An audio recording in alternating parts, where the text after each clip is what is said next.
Okay, good evening to all of you. तो जो last lecture था इन्हें, ओके, पिछले वाले लेक्चर में हम लोगों ने ये डिस्कस किया था concept of tube of force. Okay, अगर आपको उसमें कुछ डाउट होगा तो आप लोगों ने ग्रुप पे पूछ लेना है, ठीक है। अच्छा, इसमें मैंने आपको एक इंपॉर्टेंट बात बोली थी ध्यान में रखने के लिए। हम लोग बोलते हैं the number of tubes of force, okay, या फिर number of tubes of induction from a positive charge q is actually equal to what q. यानी कोई पॉजिटिव चार्ज क्यू है तो उसमें से कितने ट्यूब्स ऑफ फोर्स निकलेंगे या कितने ओरिजिनेट हो गए, that will be what equal to the magnitude of charge. Okay, तो ऐसे केस में हम लोगों ने एक डायग्राम भी बनाया था कि अगर मैं एक यूनिट चार्ज कंसिडर करता हूँ, ओके, प्लस क्यू, और उसके आजू बाजू में एक इमेजिनरी स्फीयर कंसिडर करता हूँ, ठीक है, तो ऐसे केस में हम लोग बोलेंगे yes, the number of tubes of force that will pass through the area. Okay, अब लेटर से ये एरिया को मैंने बोल दिया ds। ओके, तो इसमें से ये ट्यूब ऑफ फोर्स पास हो रहा है, लेकिन टोटल कितने number of tubes of force होने वाले हैं, तो हम लोग बोलेंगे total Q number of tubes of force होगी।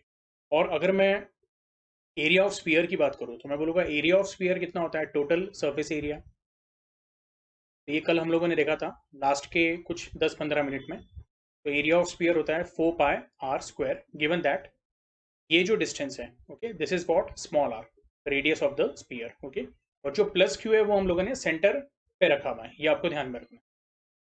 तो ऐसे केस में हम लोग क्या बोलेंगे, okay, the number of tubes of induction passing normally per unit area of a sphere at distance r from charge plus q in medium of permittivity epsilon is given by q upon 4πr²। Okay, और इसको ही हम लोगों ने rearrange करके ऐसे लिखा, epsilon into bracket q upon 4πε r²। ठीक है, ये जो हमारा फॉर्मूला है तो हम लोग बोलते हैं दिस इज वॉट 1/4πε/q/r²। तो ये किसका फॉर्मूला है, तो बेसिकली हम लोग बोलते हैं this is formula for what, okay, electric field intensity. यहाँ तक क्लियर है? ओके, अच्छा, फिर हम लोगों ने क्या बोला कि अगर number of tubes of induction पर यूनिट एरिया, ओके, इसको ही हम लोग नॉर्मल इलेक्ट्रिक इंडक्शन भी बोलते हैं, ओके, पर यूनिट एरिया, वो अगर हमें ऐसा मिला है कुछ 1/4π, okay, epsilon q upon r² into epsilon, बराबर है, ऐसे कुछ तो भी मिला था।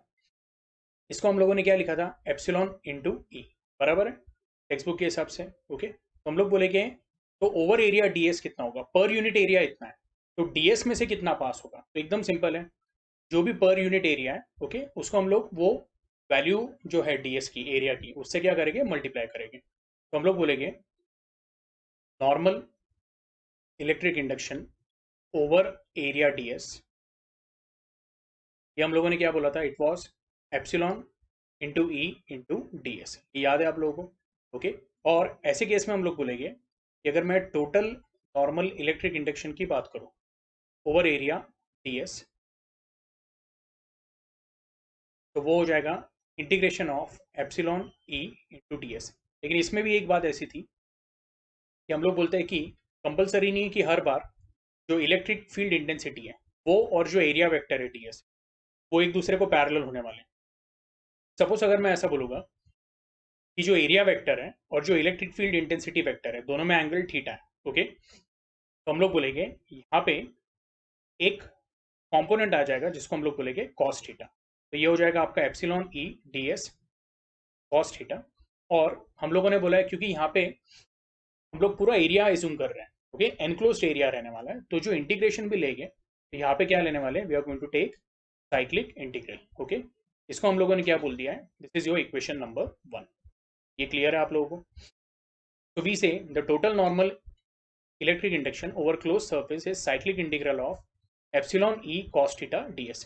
और लास्ट लेक्चर में मैंने आपको एक और बात बताई थी, तो हम लोग ऐसे भी लिख सकते हैं, एप्सिलॉन को ऐसे ही रहने देंगे, okay, can we write this as, okay, vector E dot area vector ds, तो ये क्या हो जाएगा, this will be the scalar product. Okay, तो स्केलर प्रोडक्ट को हम लोग ऐसे भी बोलते हैं, basically will say vector E dot vector ds is nothing but equal to e d s cos of theta, वही हम लोगों ने यहाँ पे सब्स्टिट्यूट किया है। तो यहाँ तक हम लोगों ने कल के लेक्चर में देखा था। अब आज हम लोग क्या स्टार्ट करने वाले हैं, okay, the concept of Gauss theorem. Okay, yes, अब ये जो इंट्रोडक्शन पार्ट है वो आप लोगों ने देख लेना है। ओके, तो इसका डायरेक्टली हम लोग स्टेटमेंट देखेंगे। The total normal electric induction over any close surface is equal to the algebraic sum of charges enclose by that surface. Okay, ये आपको ध्यान में रखना है। अब इसमें एक और इंपॉर्टेंट बात है, वो आपको ध्यान में रखना है। Gauss law relates field at Gaussian surface and the charges enclosed bye that surface. तो बेसिकली ये है क्या? ओके, हम लोग बोलते हैं कि जब आगे हम लोग देखेंगे तो इसमें जो भी चार्ज रहेगा उसके अराउंड हम लोग एक इमेजिनरी सरफेस क्या करेंगे, कंसीडर करेंगे, और उसको हम लोग क्या बोलने वाले हैं, will call it as Gaussian surface. और हम लोग बोलेंगे कि वो जो इमेजिनरी सरफेस है वो क्या कर रहा है, चार्जेस को एनक्लोज कर रहा है। Okay, yes. तो स्टेटमेंट तो अभी हम लोगों ने देखा है, चाहिए तो वापस देख लेते हैं। तो total normal electric induction okay over any close surface is equal to algebraic sum of charges enclose by that surface. अब ये जो थ्योरम है इसको हम लोग बोलते हैं गॉस थ्योरम, और ये गॉस थ्योरम अपने को क्या करना है, एक तरह से प्रूव करना है। ओके, तो इसका प्रूफ देख लेते हैं। ओके, तो बेसिकली जैसे आप टेक्स्ट बुक में देख सकते हैं, ओके, यहाँ पे उन्होंने दिया हुआ है जो गॉस थ्योरम है या जो गॉस लॉ है उसका उन्होंने ओके मैथमेटिकल स्टेटमेंट दिया हुआ है। The total normal electric induction is equal to algebraic sum of charges okay which is enclosed by the Gaussian surface. Okay, ये आपको अगर क्लियर नहीं दिख रहा है तो मैं आपको यहाँ पे लिख के बता देता हूँ। The total normal electric induction okay over a surface okay closed surface is equal to what, algebraic sum of charges enclosed by that surface। okay? तो इसको हम लोग कैसे बोलेंगे, समीशन क्यू आई। okay? तो इसको हम लोग कैसे बोलेंगे, summation q i where i goes from 1 to n। और इसको कैसे लिख सकते हैं हम लोग, Q1 plus Q2 plus dot dot dot Qn okay which can be written as capital Q। हम लोग बोलते हैं since charge is what, scalar quantity, तो हर एक चार्ज को जब मैंने ऐड किया तो ओवरऑल एक बड़ा चार्ज अपने को मिलेगा, उसको मैं कैपिटल Q बोल देता हूँ। अब ये क्या है आपका, ये जो है वो गॉस थ्योरम है और इसे हमें क्या करना है, प्रूव करना है। यहाँ पे मैंने लिखा है प्रूव दैट, यानी ये स्टेटमेंट हमें अभी प्रूव करना है। तो अभी टेक्स्ट बुक का जो डायग्राम है वो देख लेते हैं। टेक्स्ट बुक के डायग्राम में क्या बोला हुआ है, एक इरेगुलर शेप का सर्फेस है which is enclosing a charge plus Q। Okay, और ये प्लस Q का जो डिस्टेंस है ओके फ्रॉम एरिया ds, तो इसको मैं यहाँ पे बना लेता हूँ। ये एक प्लस Q चार्ज लिया है हम लोगों ने और उसके आजू बाजू में इरेगुलर शेप का एक एरिया बना लेता हूँ। ठीक है, और ये जो एरिया है इसके ऊपर एक छोटा सा पार्ट हम लोग कंसिडर करते हैं। ये जो एरिया रहेगा जिसको मैं क्या बोलूंगा, will call it as ds। बहुत एक्यूरेट डायग्राम नहीं है लेकिन आई होप आपको समझ में आ जाएगा। ठीक? ये जो एरिया है इसको थोड़ा सा अच्छे से बना लेते हैं, दिस एरिया, इसको शेड भी कर देता हूँ। ये जो एरिया है इसको मैं ds बोल रहा हूँ। ठीक है, यस। और हम लोग बोलेंगे कि जो चार्ज Q है प्लस Q ओके, तो अभी उससे कितने ट्यूब्स ऑफ फोर्स निकलते हैं वो बात की बात है, लेकिन उससे जो इलेक्ट्रिक फील्ड प्रोड्यूस होगा तो उसका electric intensity at this point okay उसको मैं बोल देता हूँ that is going to be what, E। आपके टेक्स्ट बुक में भी अगर आप देखोगे ओके तो ये आपको E दिया हुआ है और एक यहाँ पे ds दिया हुआ है। ds वेक्टर जो है हम लोग बोलते हैं it is inclined at an angle theta. Okay, इसका मतलब क्या, तो यहाँ पे जो ds वेक्टर है, मैं अलग कलर ले लेता हूँ, लेट अस से रेड कलर ले लिया मैंने। तो हमारा जो ds वेक्टर रहेगा वो कुछ इस तरह से दिखा देता है, तो मैं निकाल देता हूँ। This will be your vector ds perpendicular to the area, और ये जो वेक्टर है ये आपका वेक्टर E है। okay? और इन दोनों के बीच में जो एंगल है वो एंगल क्या है, इट इज थीटा। ये क्लियर है? तो ये ds को हम लोगों ने ओके उसका एरिया वेक्टर बनाया है। ठीक है, so what we'll say is the magnitude of the electric field intensity at a point P on ds due to charge plus Q at point O is E is equal to 1 upon 4 pi epsilon Q by R square। Okay, basically हम लोग बोलेंगे कि जो E का magnitude रहेगा, क्योंकि ये वाला जो डिस्टेंस है, ये वाला डिस्टेंस हम लोग क्या बोल रहे हैं ओके अप्रोक्सीमेटली जो ओवरऑल एरिया का डिस्टेंस है फ्रॉम पॉइंट Q, तो इसको हम लोग R कंसिडर कर सकते हैं। ओके, ये जो मैं डॉटेड लाइन से दिखा रहा हूँ तो आप R कंसिडर कर सकते हो। ये हो जाएगा 1 upon 4 pi epsilon Q upon r square, और अगर ये सपोज वैक्यूम में रखा हुआ है तो यहाँ पे एप्सिलॉन नॉट आ जाएगा। ठीक है, यस।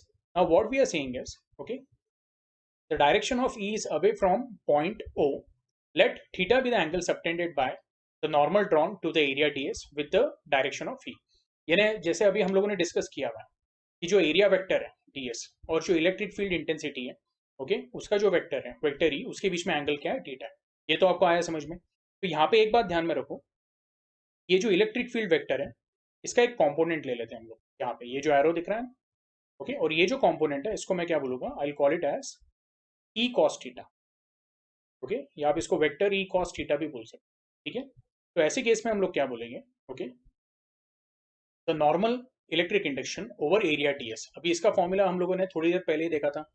वो फॉर्मूला क्या था, it was epsilon e cos theta ds। Okay, तो बेसिकली हम लोग यहाँ पे लिखते जाते हैं normal electric induction over area ds will be equal to what, epsilon E into cos theta ds। अब इसका मतलब क्या है, तो हम लोगों ने ई का वो कंपोनेंट लिया है, okay, which is along ds। ये कुछ ऐसा था, ये आपका वेक्टर ई है और ये आपका वेक्टर ds है, ये आपको ध्यान में रखना है। तो यहाँ पे जो मैंने ई का कंपोनेंट लिया है वो कंपोनेंट क्या रहने वाला है, ई कॉस थीटा।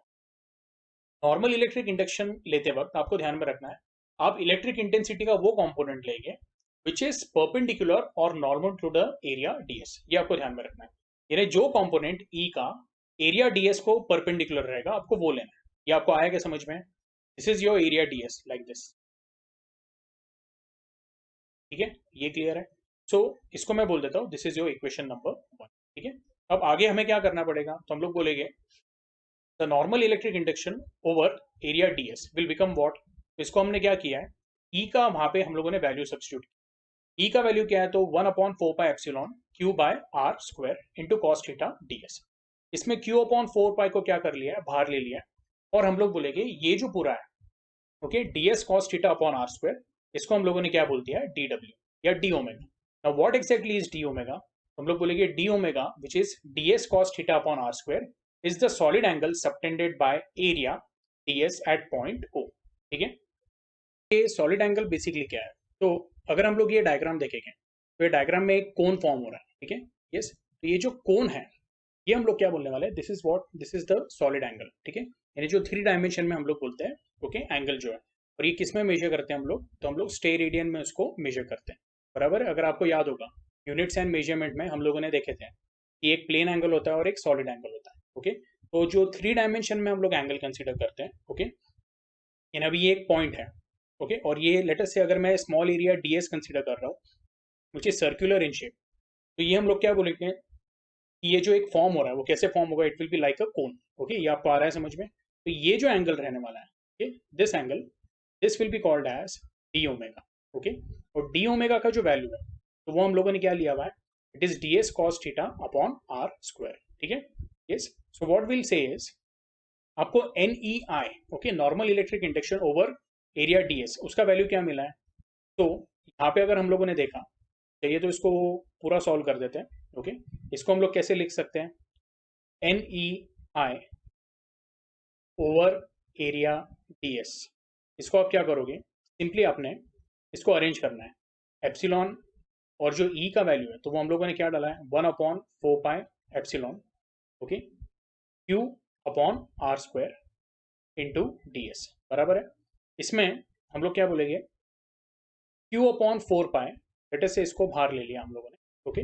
और आपके पास बचेगा क्या यहाँ पे, तो आपके पास रहेगा इसमें कॉस थीटा का भी जो टर्म है, ओके, वो हम लोगों ने यहाँ पे लेना चाहिए था, वो मैंने लिया नहीं, ओके। तो आपके पास ओवरऑल अभी क्या बाकी रहेगा, ओके, तो epsilon e cos theta ds, epsilon तो लिखा हुआ है, ई का वैल्यू डाला हुआ है, ds भी लिखा है, कॉस थीटा भी लिखा है। तो इसको साथ में कौन से टर्म लेके हम लोग, ds cos theta upon this is going to be what, r square.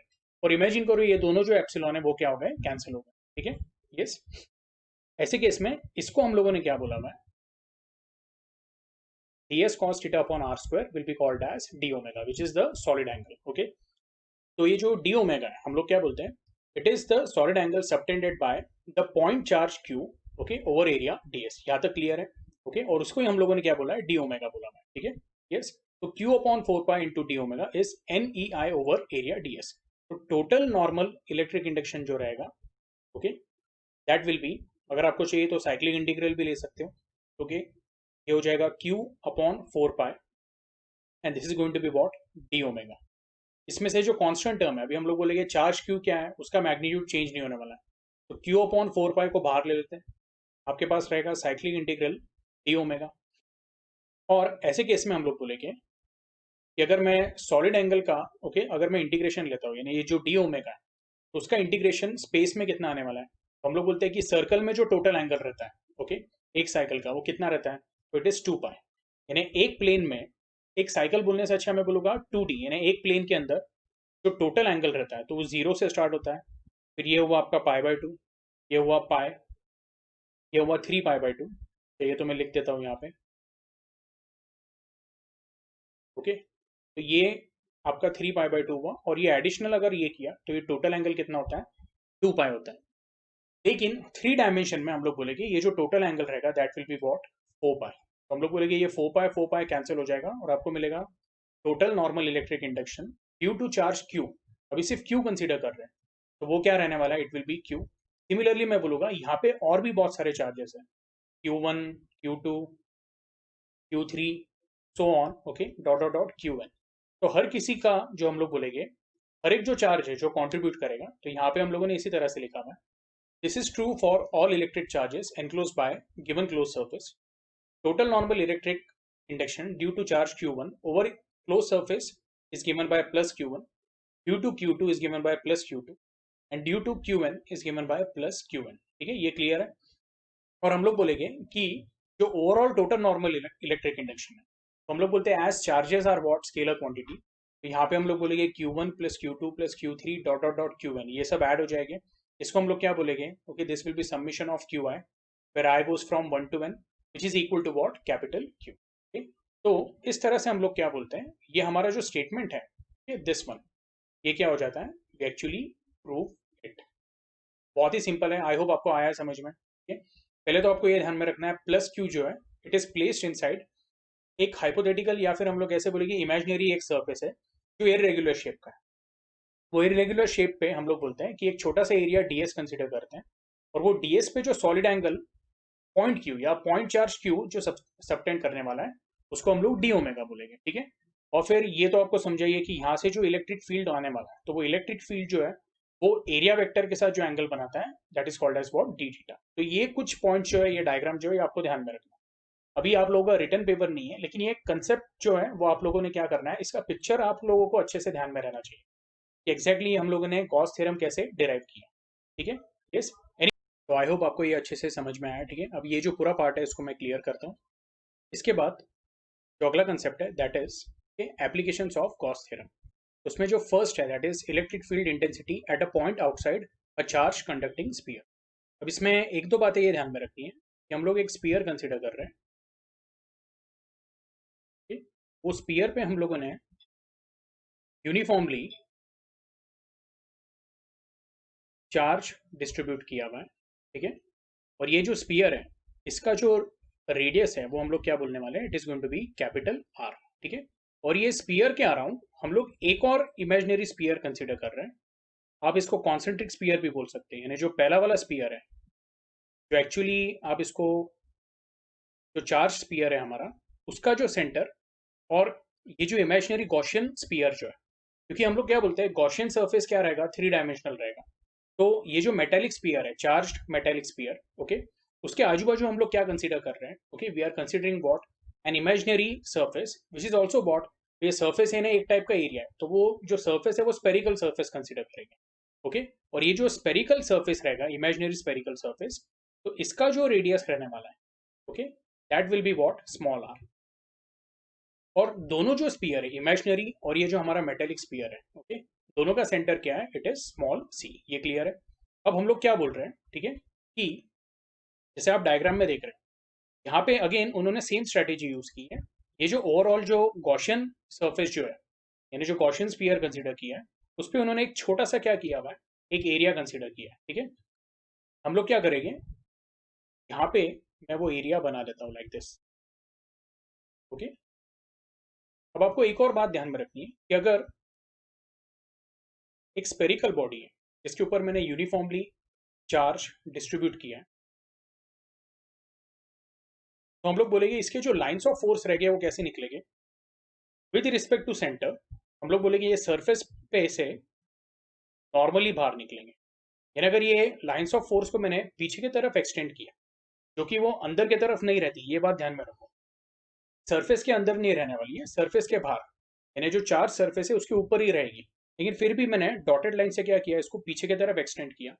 मुझे पता चलता है ये जो लाइन ऑफ फोर्स है वो सेंटर ऑफ द स्पीयर को क्या कर रही है, जाके मिल रही है। इसका मतलब ये जो लाइन ऑफ फोर्स रहने वाली है, इलेक्ट्रिक लाइन्स ऑफ फोर्स, वो कैसे रहने वाली है, रेडियल नेचर की रहने वाली है। तो मैं ऐसा बोल सकता हूँ कि यहाँ से जो लाइन ऑफ फोर्स निकलेगी वो हम लोग क्या बोलेंगे, रेडियली बाहर की तरफ निकलेगी, like this. Okay, this is your electric field vector. यानी जो लाइन ऑफ फोर्स है उसके अलोंग ही क्या रहता है, हम लोग बोलते हैं इलेक्ट्रिक फील्ड वेक्टर रहेगा। और ये जो इलेक्ट्रिक फील्ड वेक्टर है, it is perpendicular to what, okay, the area ds. तो ये हमारे लिए एक अच्छी बात है। क्यों, तो वो भी मैं आपको बता देता हूँ। मैं एक दूसरा कलर यूज करता हूँ, लेट अस से ब्लू कलर लिया है मैंने। हम लोग बोलेंगे हमारा जो एरिया वेक्टर है डीएस, वो एरिया वेक्टर डीएस भी क्या रहने वाला है, it is going to be perpendicular to your this area ds. तो इसका मतलब वेक्टर डीएस और जो वेक्टर ई है, ये वो क्या रहने वाला है, हम लोग बोलेंगे they will be what, okay, parallel to one another. और यू कैन से यहाँ पे आप ऐसे भी बोल सकते हैं ये दोनों क्या हो रहे हैं, कोइंसाइड हो रहे हैं, द सेम डायरेक्शन। तो हम लोग बोलेंगे vector E and vector DS in this case, okay, are parallel to each other।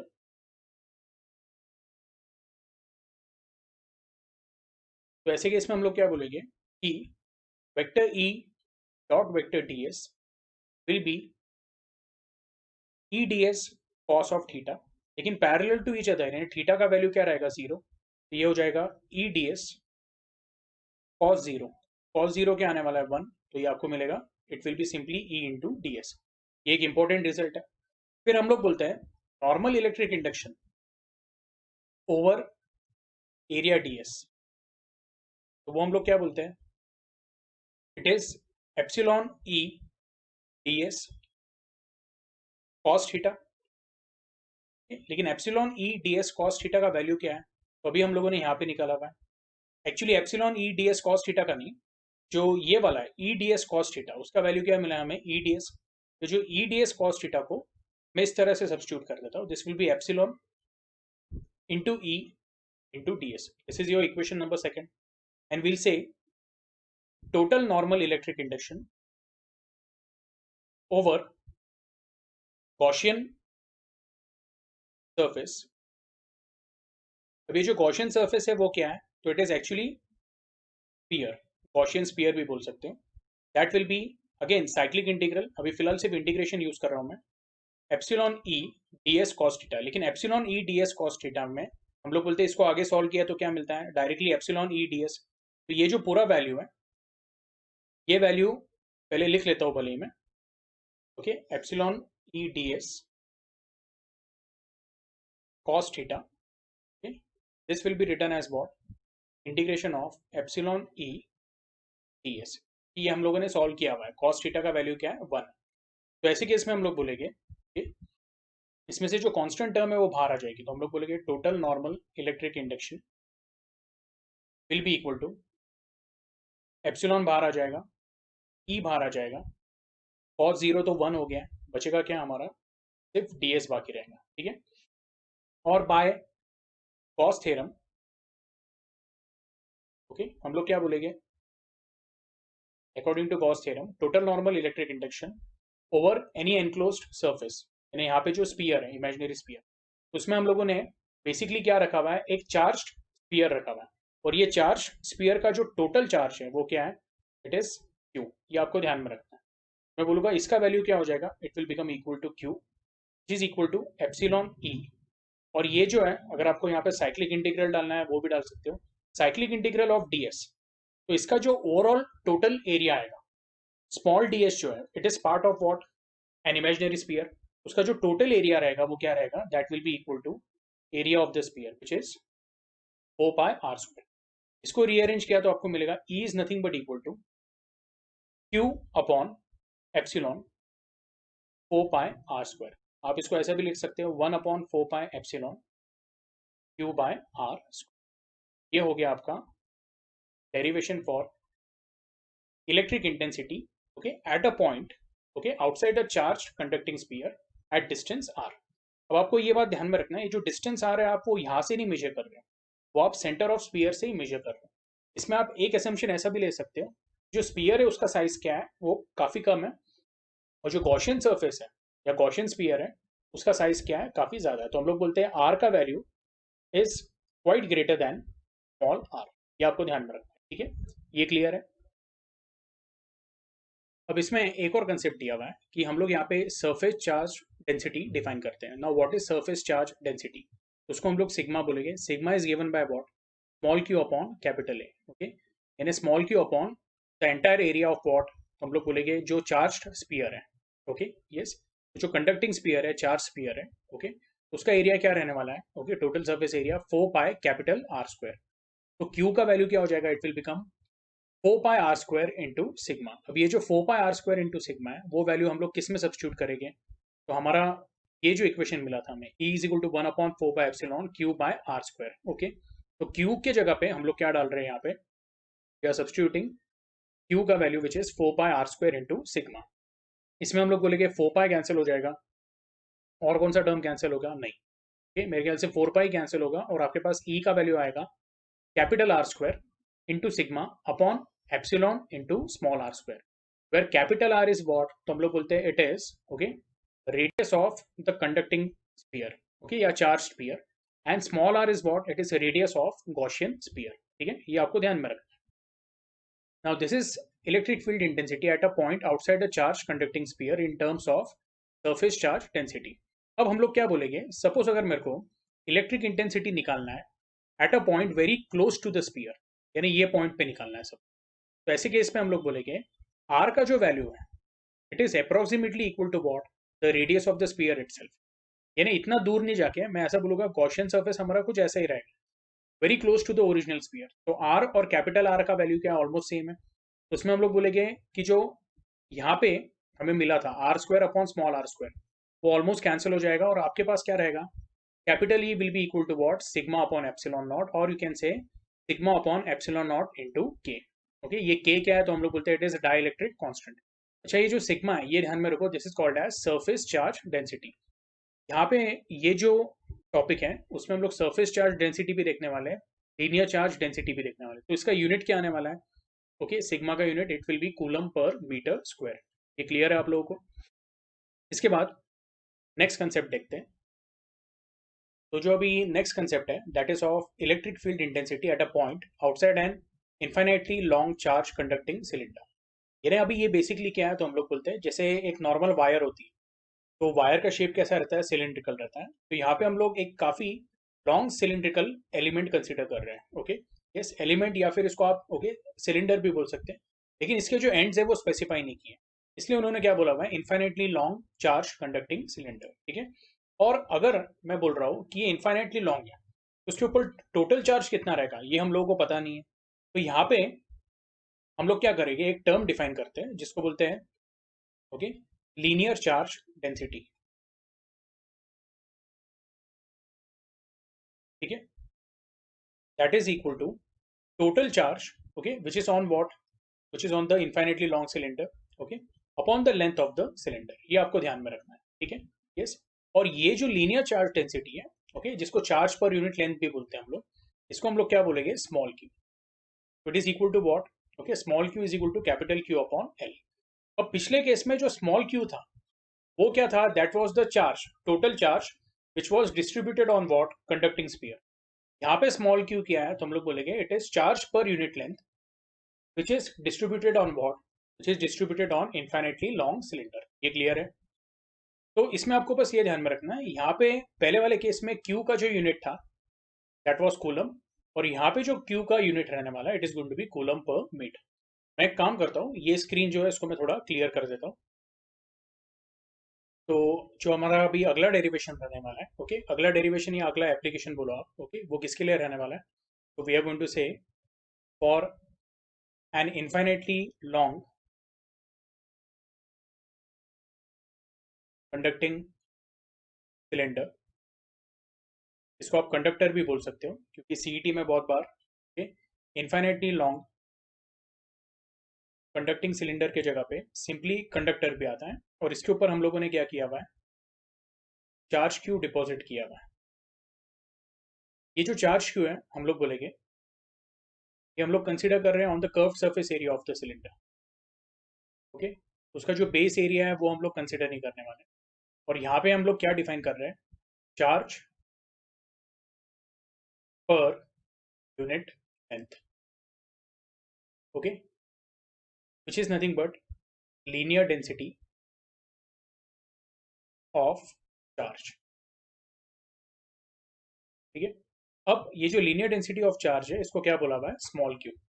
और जैसे मैंने बोला इसका जो यूनिट रहेगा वो क्या रहेगा, तो charge per unit metre. Okay, ये आपको ध्यान में रखना है। ओके, तो अभी हम लोग क्या करने वाले हैं कि यहाँ पे एक पर्टिकुलर ओके लेंथ के लिए एक इमेजिनरी गॉसियन सिलेंडर कंसिडर करेंगे।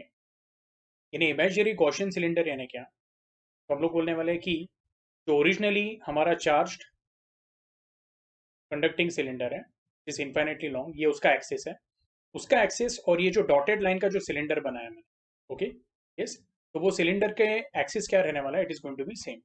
अगर ये आपको समझ में नहीं आ रहा है तो इसको मैं सॉलिड बना देता हूँ लाइक दिस। ये जो है ये मैं गॉसियन सिलेंडर कंसिडर कर रहा हूँ। ठीक है, इसको मैं 2D में ही दिखा रहा हूँ, यानी ये सिंपल डायग्राम हो जाएगा। ठीक है, और हम लोग बोल रहे हैं कि सेंटर से इसका डिस्टेंस जो मेजर करेंगे ये पॉइंट पे, ओके, तो वो जो डिस्टेंस रहने वाला है that is going to be what, small r. यहाँ पे एक छोटा सा एरिया कंसीडर कर लेते हैं सरफेस के ऊपर का, this area is going to be what, ds। और हम लोग बोलेंगे जो हमारे जो चार्ज है तो वो हम लोगों ने सरफेस के ऊपर डिस्ट्रीब्यूट किया हुआ है, तो इससे जो लाइंस ऑफ फोर्स निकलेंगे वो लाइंस ऑफ फोर्स कैसे निकलेंगे, लाइक दिस। तो यहाँ पे भी जो लाइन ऑफ फोर्स रहेगी वो कुछ ऐसे निकलने वाली है। यानी अगेन ये ऐसा केस हो गया कि हम लोग बोलेंगे जो आपका वेक्टर ई है, ओके यस, तो मैं थोड़ा अच्छे से लिख देता हूँ, आपका वेक्टर ई और वेक्टर ds, ओके, दोनों ही जो है तो वो क्या है, सेम डायरेक्शन में अलाइंड है। यानी अगेन हम लोग अभी यहाँ पे अगर ऐसे लिखते हैं, normal electric induction over area ds, okay, will be given by what, so epsilon E, okay, into ds cos of theta. लेकिन हम लोग बोलते हैं यहाँ पे थीटा का वैल्यू क्या रहेगा, दैट विल बी जीरो। तो थीटा का वैल्यू जीरो क्यों रहेगा, तो एकदम सिंपल बात है, यहाँ से जो इलेक्ट्रिक लाइंस ऑफ फोर्स निकल रहे हैं, ओके, उसका डायरेक्शन और जो एरिया वेक्टर है उसका डायरेक्शन क्या रहेगा, सेम रहेगा। थीटा जीरो है तो कॉस थीटा क्या होने वाला है, is going to be one. तो ये आप इसको ऐसे लिख सकते हो, this going to be epsilon E into ds, cos theta का वैल्यू वन है। ओके, सो हम लोग बोलेंगे देयरफॉर ये आपको क्या मिला है, normal electric induction over area ds, area ds of what, Gaussian cylinder. ये क्लियर है आप लोग, इसको हम लोग रिजल्ट वन बोल देते हैं। अभी टेक्स्ट बुक का डायग्राम देखते हैं, टेक्स्ट बुक का डायग्राम थोड़ा और अच्छा है, ओके, काफी अच्छा है इनफैक्ट, ओके, थोड़ा आपको 3D व्यू भी समझ में आएगा। तो वहां पे उन्होंने ये वाला एरिया ds लिया है, ओके, और यही बताया हुआ है कि जो इलेक्ट्रिक लाइंस ऑफ फोर्स है और वेक्टर ds जो है वो क्या रहेगा, सेम डायरेक्शन में रहने वाला है। अब इसमें हम लोग क्या बोलेंगे, ओके, कि टोटल नॉर्मल इलेक्ट्रिक इंडक्शन क्या रहने वाला है, it will B integration of epsilon e cos zero ds। यहाँ तक तो हमने भी किया हुआ है, लेकिन जो इंटीग्रेशन ds उन्होंने कंसिडर किया, ओके, यानी जो गॉसियन सरफेस रहने वाला है उसका अगर मैं एरिया कंसिडर करूंगा तो वो, यानी बोलने का मतलब ये है कि अगर मैं टोटल नॉर्मल इलेक्ट्रिक इंडक्शन निकालूंगा तो मुझे यहाँ पे इंटीग्रेट करना पड़ेगा like this, epsilon E into ds। Epsilon E तो बाहर निकाल दिया हम लोगों ने, ओके, लेकिन इंटीग्रेशन ds, तो ds यानी it is a part of Gaussian cylinder, यानी जो ds है हमारा तो वो गॉसियन सरफेस का पार्ट है, इमेजिनरी गॉसियन सिलेंडर। अभी गॉसियन सिलेंडर हम लोग क्या कंसिडर कर रहे हैं, इसका रेडियस क्या है, r है, ओके, और अगर मैं बोलूँ ये वाला जो लेंथ है, ओके, तो ये वाला जो लेंथ रहेगा इसको हम लोग स्मॉल एल बोल देते हैं, ओके यस। तो क्या मैं ऐसा बोल सकता हूँ, एप्सिलॉन ई इंटीग्रेशन ds जो रहने वाला है, okay, that will be what. तो अभी यहाँ पे हम लोगों को कर्व सरफेस एरिया कंसिडर करना है, ये जो सिलेंडर है आपका उसका आपको सिर्फ क्या कंसीडर करना है, कर्व्ड सरफेस एरिया। तो उसके पीछे लॉजिक ये है कि ये वाला जो एरिया है, यानी आप अगर यहां से देखोगे तो आपको क्या दिखेगा, एक सर्कल दिखेगा। तो ये सर्कल, और हम लोग बोल रहे हैं कि ये जो लाइंस ऑफ फोर्स है वो एक दूसरे को क्या है, पैरेलल है। ओके, और हम लोग बोलते हैं आपको वो एरिया कंसीडर करना है कि जो, ओके, जो एरिया, या फिर हम लोग बोलेंगे जो लाइंस ऑफ फोर्स है वो एरिया से क्या जा रहे हैं, परपेंडिकुलर वे में जा रहे हैं। ये आपको ध्यान में रखना है। ओके, इसके पीछे कारण क्या है, हम लोग बोलेंगे जो एरिया वेक्टर रहता है ds, वो हम लोग बोलते हैं वो एरिया को क्या रहता है, परपेंडिकुलर रहता है। तो vector E and vector ds के बीच में एंगल क्या होना चाहिए, जीरो होना चाहिए। ये वाले केस में अगर मैं ds कंसीडर करूंगा तो हमारा जो ds रहेगा, लेट अस से वो कुछ इस तरह से रहेगा। तो यहां से जो लाइंस ऑफ फोर्स है हमारा, यहाँ पे ds वेक्टर कुछ ऐसा रहेगा, और यहाँ पे जो इलेक्ट्रिक फील्ड रहने वाला है वो कुछ ऐसा रहेगा। तो इसके बीच में एंगल क्या रहने वाला है, it will B 90, and cos 90 क्या हो जाएगा, जीरो। तो ये जो एरिया रहने वाले बेस के, बेस ऑफ द सिलेंडर दोनों साइड के जो है, वो हम लोग क्या कंसीडर करेंगे, इनइफेक्टिव रहेंगे गॉसियन सरफेस के, ओके, या गॉसियन सिलेंडर के। इसलिए आप सिर्फ जो कर्व्ड सरफेस एरिया है वो लेने वाले हैं, एंड कर्व्ड सरफेस एरिया क्या रहने वाला है, it is going to be 2 pi r l. Okay, now we also say by Gauss theorem, okay, what we say is कि ये जो गॉसियन सरफेस है उसने कितना चार्ज एनक्लोज किया हुआ है, तो हम लोग बोलेंगे that will B total charge enclosed by a Gaussian cylinder will be equal to linear charge density q into the length of the cylinder। अब लास्ट टाइम जब मैं आपको लीनियर चार्ज डेंसिटी बता रहा था, ओके, तो शायद मैंने यहाँ पे चार्ज पर मीटर बोला था, वो चार्ज नहीं, it is coulomb per metre. Okay, तो वो टाइम पे मेरा ध्यान में आया, लेकिन मैं बोला बाद में करेक्ट कर देता हूँ। एनीवे, तो हम लोग बोलते हैं लीनियर चार्ज डेंसिटी जिसका एसआई यूनिट है कूलम पर मीटर, उसको स्मॉल क्यू है। मैं बोलूंगा जो टोटल चार्ज रहेगा ये गॉसियन सिलेंडर के अंदर, दैट विल बी व्हाट, तो small Q into this length, क्योंकि सिर्फ इतना ही पार्ट जो है सिलेंडर का वो अंदर है। तो ये हो गया क्यू इंटू एल, तो ये हो जाएगा small q into l is equal to what, epsilon E into 2 pi r l. ये आपको आया क्या समझ में? ओके, हम लोगों ने यहाँ पे क्या अप्लाई किया हुआ है, तो मैं लिख नहीं रहा हूँ, लेकिन गॉस थ्योरम अप्लाई किया हुआ है। Okay, total normal electric induction is nothing but actually what, हम लोग बोलते हैं the charge that is enclose by the Gaussian surface. Okay, तो इसमें हम लोग बोलेंगे small l and small l क्या हो जाएगा, कैंसिल हो जाएगा। आपको मिलेगा E is nothing but equal to 1/2 pi epsilon, okay, this will be what, q upon r. ये फॉर्मूला आपको ध्यान में रखना है। ओके, लेट अस से इसको मैं बोल देता हूँ, this is your result number second. ये एक इंपॉर्टेंट रिजल्ट मिला हुआ है। अभी आप बोलोगे सर जो लास्ट वाला डेरिवेशन था उसमें कुछ ऐसा मिला था, E is equal to 1/4 pi epsilon q upon r square, तो वहां पे आर स्क्वायर था, यहाँ पे सिर्फ आर है। मैं उनको ये बोलूंगा यहाँ पे जो क्यू था that was simply what, that was charge, और उसका यूनिट क्या आने वाला था, कूलम। यहाँ पे जो क्यू है तो वो हम लोग बोल रहे हैं दैट इज चार्ज पर यूनिट लेंथ। तो जो पर यूनिट लेंथ है वो ये आर को क्या करेगा, बैलेंस कर देगा। यानी जैसे यहाँ पे आर स्क्वायर है तो उसका भी effect per unit length and this r, वो भी आपको क्या देगा, एक तरह का आर स्क्वायर का इफेक्ट देगा। ये आपको आ रहा है समझ में? ओके, डायमेंशनली ये ध्यान में रखना है। बहुत बच्चों को डाउट आता है कि सर ये आर स्क्वायर है और यहाँ पे आर है, तो डायमेंशनली दोनों जो ई रहेंगे उसका तो हम लोग बोलेंगे डायमेंशन और यूनिट अलग आएगा। तो मैं उनको यही बोलता हूँ, यहाँ पे जो क्यू है वो सिंपली क्या है, हम लोग बोलते हैं इट इज कूलम, लेकिन यहाँ पे जो क्यू है उसका जो यूनिट है that is coulomb per metre. ये आपको क्लियर है? तो एक बार टेक्स्ट बुक में देख लेते हैं।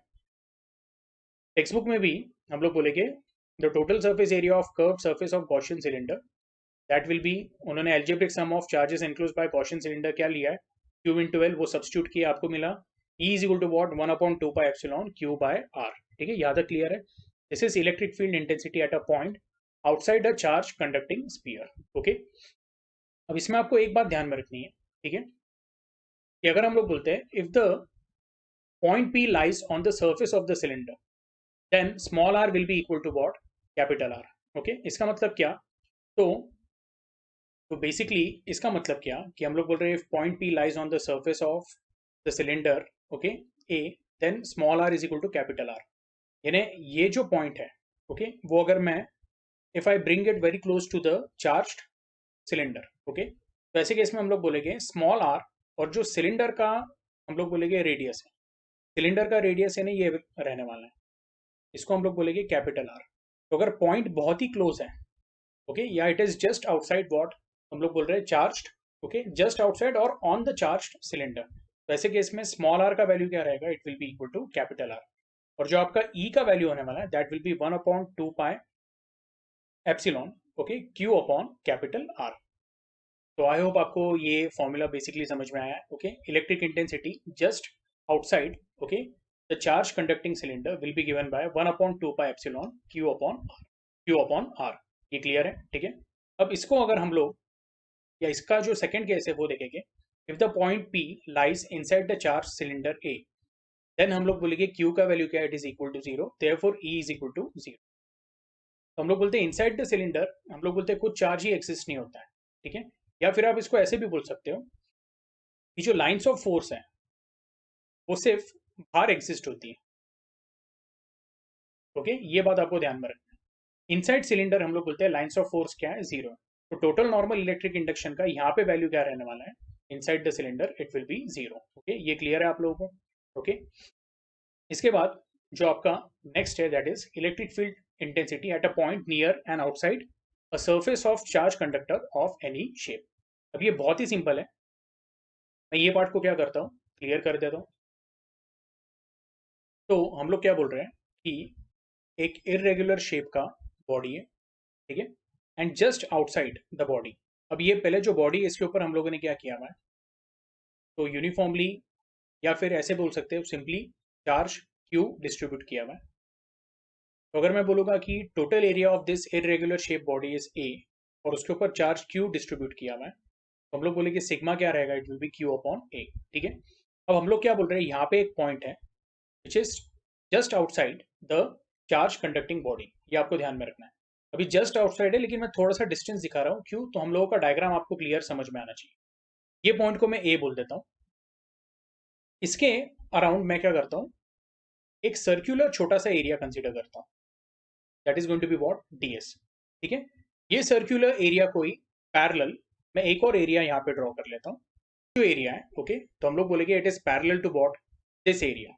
ये जो पॉइंट ए है इसके अराउंड जो एरिया बना है डीएस, तो उसको ये एरिया पैरेलल है। ठीक है, पैरेलल है, और आप ऐसे भी बोल सकते हो इसका भी वैल्यू क्या है, डीएस है। और अंदर के तरफ भी हम लोग क्या करेंगे, सिमिलर एक पॉइंट कंसिडर करेंगे बी, और उसके अराउंड भी एक एरिया ले लेंगे डीएस। अब ये जो तीनों एरियाज है वो सर्क्यूलर है, तो इनको मैं कनेक्ट कर देता हूँ ओके, या फिर एक ट्यूब के अंदर हम लोग इसको डाल देंगे। और ये जो गॉसियन ट्यूब है आप इसको क्या बोल सकते हो, आप इसको simply you can also call it as Gaussian cylinder. तो बेसिकली हम लोग क्या बोल रहे हैं ओके, यहाँ पे जो आपका एरिया है इसके ऊपर चार्ज है, ये जो बीच वाला एरिया है उसके ऊपर चार्ज डिस्ट्रीब्यूटेड है। तो हम लोग बोलेंगे जो इसके ऊपर चार्ज रहने वाला है, लेट अस से इसको मैं क्यू बोल देता हूँ, या इसको मैं क्यू डैश बोल देता हूँ, क्योंकि यहाँ पे पहले ही क्यू हम लोगों ने डिफाइन किया हुआ है। तो ये जो एरिया है अंदर का क्यू डैश, उसके ऊपर जो चार्ज रहेगा that will B sigma into D S. ठीक है, और ये जो चार्ज है सिग्मा इंटू डी एस, उसको क्या हम लोग बोल रहे हैं, एनक्लोज कर रहा है, तो गॉसियन सिलेंडर एनक्लोज कर रहा है। ये क्लियर है?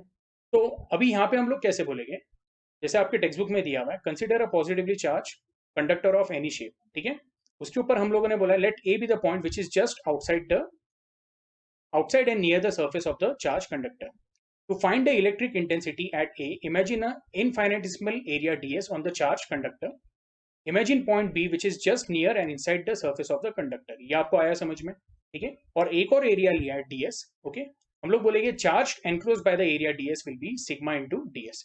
Therefore we'll say the normal electric induction okay by the charge ds, it is going to be epsilon into E into ds cos of theta. लेकिन ये जो ds है ओके, तो ये जो अंदर वाला ds है उससे जो लाइंस ऑफ फोर्स है वो लाइंस ऑफ फोर्स ऐसे निकलेगी, और यहाँ पे हम लोग बोलेंगे कि जो ये वाला ds है उसका जो वेक्टर रहने वाला है, वेक्टर ds, वो वेक्टर ds और ये जो इलेक्ट्रिक फील्ड वेक्टर है दोनों क्या है, अलोंग द सेम लाइन। तो ऐसे केस में हम लोग बोलते हैं थीटा का वैल्यू क्या है, it is equal to 0। Vector E and vector ds क्या है, एक दूसरे को पैरेलल है। तो अगर एक दूसरे को पैरेलल है तो थीटा का वैल्यू क्या है, it is 0, and cos theta का वैल्यू क्या हो जाएगा, हम लोग बोलेंगे it will be equal to 1। तो normal electric induction okay due to you can say charge on ds over area ds, ये बहुत इंपॉर्टेंट है, due to charge on ds यानी ये वाला area, and over area ds यानी Gaussian cylinder का ये वाला एरिया ओके। यस, अब आपको ये ध्यान में रखना है, पिछले इसमें कर्व सरफेस एरिया हम लोगों ने इफेक्टिव एरिया लिया था, यहाँ पे जो एरिया ऑफ द बेस है ओके वो आपको कंसीडर करना है। Okay that will be what epsilon into E into D S, and cos zero का वैल्यू क्या रहने वाला है, it is going to be 1। अब हम लोग बोलेंगे टोटल नॉर्मल इलेक्ट्रिक इंडक्शन का भी वैल्यू क्या रहेगा, सेम ही रहेगा। तो उसके पीछे रीजन क्या है, हम लोग बोलेंगे ये जो गॉसियन सिलेंडर है इसका जो कर्व सरफेस एरिया है वो क्या रहने वाला है, इनइफेक्टिव है। क्यों, तो हम लोग बोलेंगे जो इलेक्ट्रिक फील्ड बाहर निकल रहा है वो इलेक्ट्रिक फील्ड और जो गॉसियन सरफेस का कर्व सरफेस एरिया तो उसका जो एरिया वेक्टर रहेगा उसके बीच में एंगल क्या रहने वाला है, 90। तो ये जो कर्व सरफेस एरिया है वो इनइफेक्टिव है, और ये जो दूसरा वाला बेस है वो हम लोग बोल रहे हैं जो चार्ज बॉडी उसके अंदर है, तो ये वाले एरिया को हम लोग क्या करेंगे, निग्लेक्ट करेंगे। तो ओवरऑल पूरे सिलेंडर में हम लोग बोलेंगे ये आपका पूरा सिलेंडर है ओके, इसमें ये बीच में हम लोगों ने ds कंसीडर किया है जिसके ऊपर चार्ज है, और ये वाला ds जो है इसके ऊपर हम लोगों ने ये निकाला है normal electric induction over area ds। Okay, तो एक जो ds है वो पार्ट ऑफ चार्ज बॉडी है, और एक जो ds है उसके ऊपर नॉर्मल इलेक्ट्रिक इंडक्शन निकाला है। लेकिन मैं बोलूंगा जो टोटल इफेक्टिव एरिया है तो वो क्या है, हम लोग बोलेंगे ये जो कर्व सरफेस एरिया है उसका कोई मतलब नहीं है। ये वाला जो है तो वो हम लोग बोल रहे हैं बॉडी के इनसाइड है, तो पॉइंट बी बोल देता हूँ। तो अगेन हम लोग बोलेंगे जो टोटल एरिया इफेक्टिव रहने वाला है that will be also equal to what, ds। तो इसलिए इंटीग्रेशन लेने का सवाल ही नहीं, यहाँ पे आंसर आएगा epsilon E into ds। And by हम लोग बोलेंगे Gauss theorem okay, total normal electric induction is nothing but equal to charge enclosed by it. Charge enclosed by it क्या होने वाला है, it is going to be sigma into ds which will be equal to epsilon E into ds।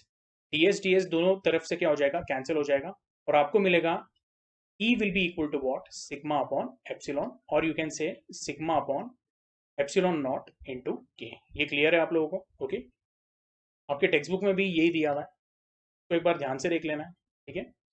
E is equal to sigma upon epsilon naught into k। If the charge conductor is placed in air medium, E का value क्या रहेगा, sigma upon epsilon naught। ठीक है, अब ये जो चौथा वाला एप्लीकेशन है ये हम लोग क्या करेंगे, नेक्स्ट लेक्चर में देखेंगे ठीक है। आई होप आज गॉस थ्योरम का डेरिवेशन और जो 3 मेन एप्लीकेशन हम लोगों ने देखे वो आपको अच्छे से समझ में आया है ठीक है। यस, तो आज के लिए हम लोग क्या करेंगे, यहाँ पे स्टॉप करेंगे।